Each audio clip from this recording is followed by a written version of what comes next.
উপদেষ্টা সহ আমাদের রাষ্ট্রের নীতি নির্ধারকের কাছে আমরা অনুরোধ জানাচ্ছি, এই 1 ঘন্টার মধ্যেই হয় আপনারা আমাদের কাছে আসুন, নয়তো আমাদের প্রতিনিধি টিম আপনাদের কাছে নিয়ে আমাদের এটার একটা সুষ্ঠু সমাধান করুন। নয়তোবা আমরা এখানে লাশের কাপড় পরে লাশ হয়ে এখানে থাকবো। যদি আপনারা গুলি করবেন তবু এই রাস্তা আমরা ছাড়বো না। ধন্যবাদ সবাইকে।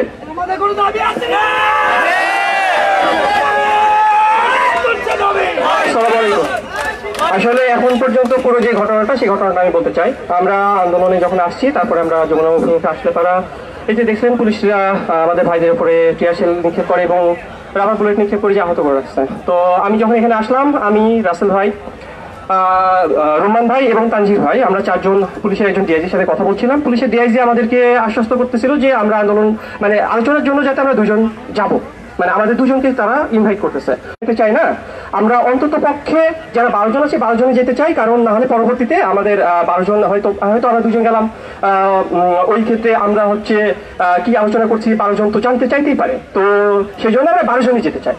তো তারপরে কি হইলো, তারপরে আপনার ওনারা বলতেছে আচ্ছা 3 জন হোক। তো আমি আবার একবার পর্যায়ে বললাম যে অন্তত 5 জন বলেন। তো তারা আমাদেরকে আশ্বস্ত করছে। তারপর একটু পরে একজন প্রেস সচিব আসলো, আমাদের প্রধান উপদেষ্টার প্রেস সচিব, তিনি আসলো। তিনি এসে আমাদেরকে বলতেছে যে এভাবে তো হবে না, তো নতুন একটা সংস্কার কমিটি করা হয়েছে।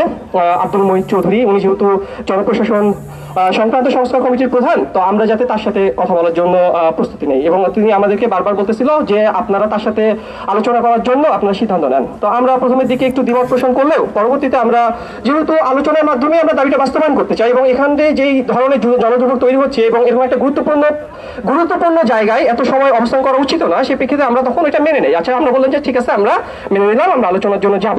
তো আমাদের একটা রিকোয়েস্ট ছিল যে আপনারা আজকে, যেহেতু আমরা 3টার সময় কথা বলছি, 3টার সময় যেহেতু আলোচনা হলো, আমরা বললাম যে আমাদের সাথে আজকে একটু আলোচনা করার ব্যবস্থা করে দেন।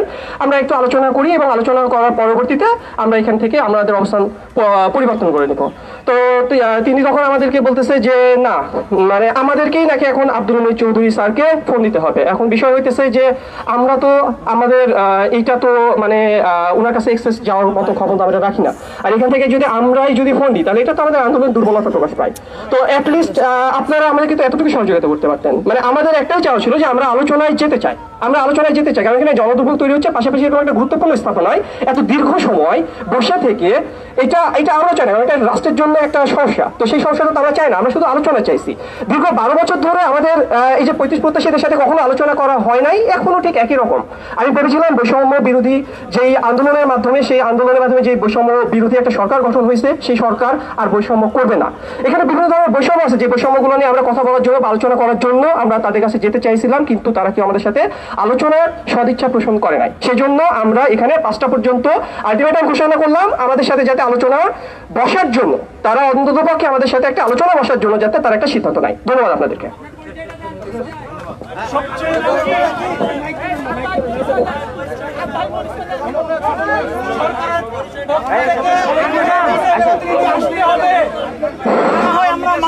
এই তুমি কে, আমি কে, বয়স না, আমরা সবাই বয়স না, ভয় করি না বুলেট বোমা, ঠিক আছে? তুমি কে, আমি কে, তুমি কে, আমি কে, তুমি কে, আমি কে, তুমি বয়স না, তুমি কে, আমি কে, তুমি কে, আমি কে, তুমি কে, আমি কে, আমরা সবাই বয়স না, ভয় করি না বুলেট বোমা।